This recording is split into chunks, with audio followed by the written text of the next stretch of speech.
Judging by appearances. Geronda. I feel that my judgment, my logic, and my human sense of justice are obstacles to my spiritual progress. Of course, they are obstacles to your spiritual progress, because where they are present, God's grace is absent. Without grace, we are left without a divine assistance and fall flat on our face. As a rule, judgment and human justice are unjust. God's justice is full of love, forbearance, and mercy. What causes your spiritual disease is your tendency to examine things with human logic. The best remedy is good thoughts. When our thinking is on the right side, that is, our thoughts are good, the capacity of the heart increases. Since you tend to use logic too much, you must be very careful with your thoughts, because the conclusions you reach based on logic are human rather than spiritual and holy. Geronda. Why do I criticize others so much? In your case, it is your legal education that should be blamed. Studies in a particular field or practice in certain professions will often cultivate in us a dry logic. Logic is the disease of intellectuals. It is in their bone marrow.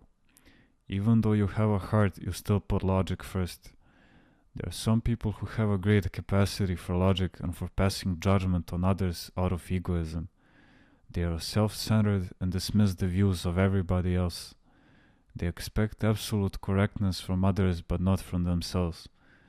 They are comfortable with their own weaknesses and shortcomings and eager to blame others. This is all very strange. These people are well formed. Externally, that is, in other words, they have created an exterior self, full of hypocrisy, without even a trace of simplicity in them. This is the difference between Europeans and Greeks, and by Greeks I mean the Orthodox spirit. You can never figure out the right way to approach a European, because no matter what, he will always welcome you with a fake smile. But with a Greek it is different. You always know how he feels. Is he happy? He shows it. Is he upset? He shows it. You can tell right away how to deal with him. Geronda.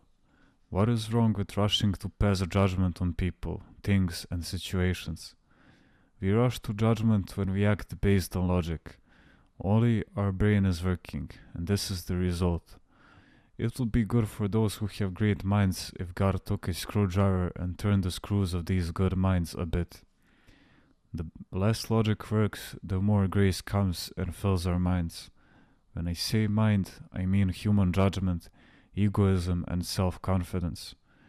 From the moment we acknowledge that we may not have the right judgment and say, I risk making mistakes because my judgment is simply logical and lacks divine enlightenment, I should not use it anymore. God will enlighten us. We will be able to discriminate and truly discern right from wrong. The devil makes bright people useless when they judge according to appearance. When we have only the human element in our nature, we judge based only on human standards and have therefore committed a crime. Only when this human element disappears will our judgment become divine. A judgment based only on secular criteria is a wrong judgment. There is so much injustice in this world. People are tempted and scandalized all the time. This is why if you want to ensure a good state for your soul, your thoughts must always be good. Human beings are a mystery. To know what is on his mind.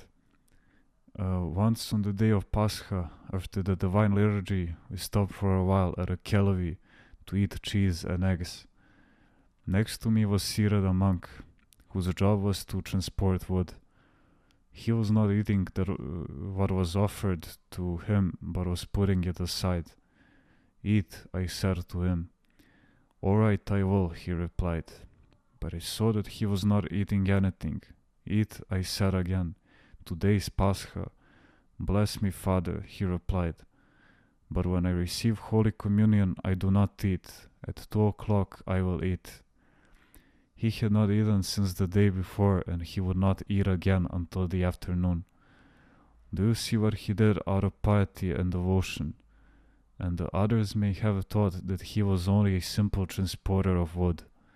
Man is a mystery. Every time, then, that you are asked to pass judgment on something or someone, you must stop and think. Is this judgment a divine judgment, or is it filled with passion? That is to say, is our judgment disinterested, or is it self-serving? You should not trust yourselves or your judgment. When we judge others, we are full of egoism. I am often asked to assess a situation and give my opinion, and I end up doing it out of obligation. Against my will, I may be giving a selfless and impartial opinion, but when later I go to pray, the sweetness that I usually feel is not present.